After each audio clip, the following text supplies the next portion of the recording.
commémoration des 25 ans du génocide des Tutsis au Rwanda, le président de la République Emmanuel Macron exprime sa solidarité avec le peuple rwandais et sa compassion à l'égard des victimes et de leurs familles.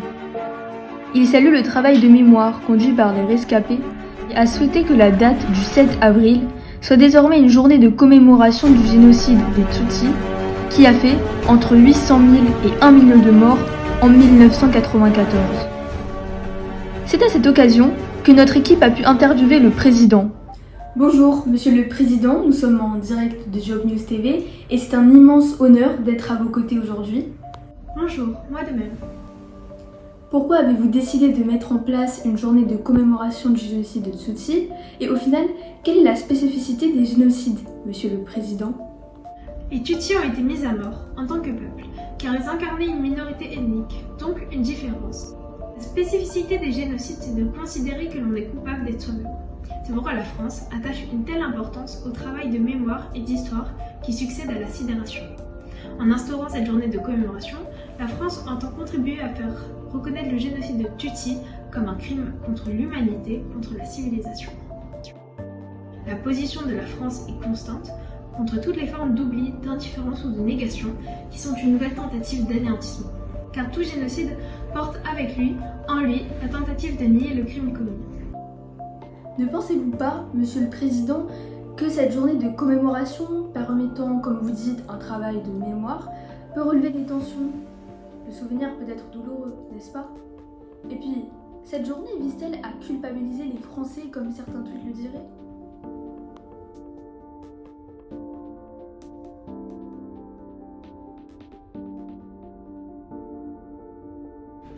Cette journée de commémoration du génocide Tutsi, nous en sommes convaincus, est une journée de paix.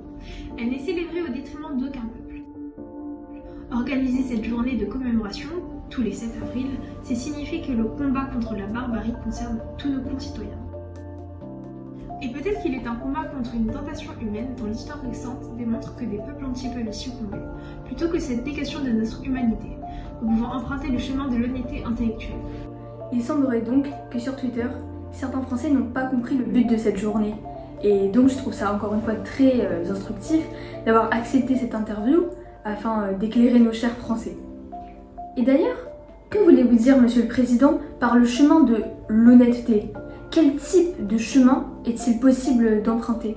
Plutôt que l'intolérance, la violence et la haine, nous devons choisir le respect d'autrui et le respect de ce que nous voulons être.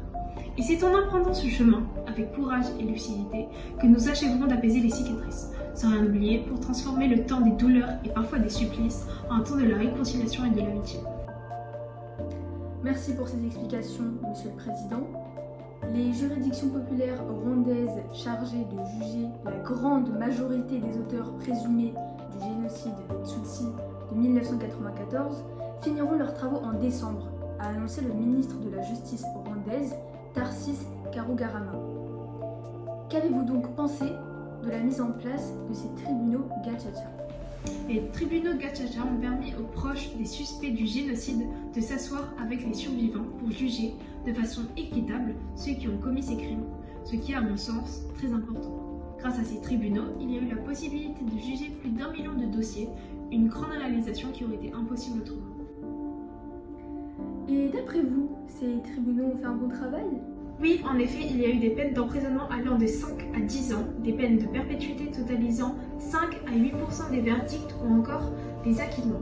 Donc les tribunaux ont fourni un travail incontestable. Merci pour ces explications, monsieur le président Emmanuel Macron, de nous avoir accordé cet entretien exclusif aujourd'hui en cette journée de commémoration à propos du génocide de Tutsis. Merci à vous, merci à toutes vos équipes et à bientôt.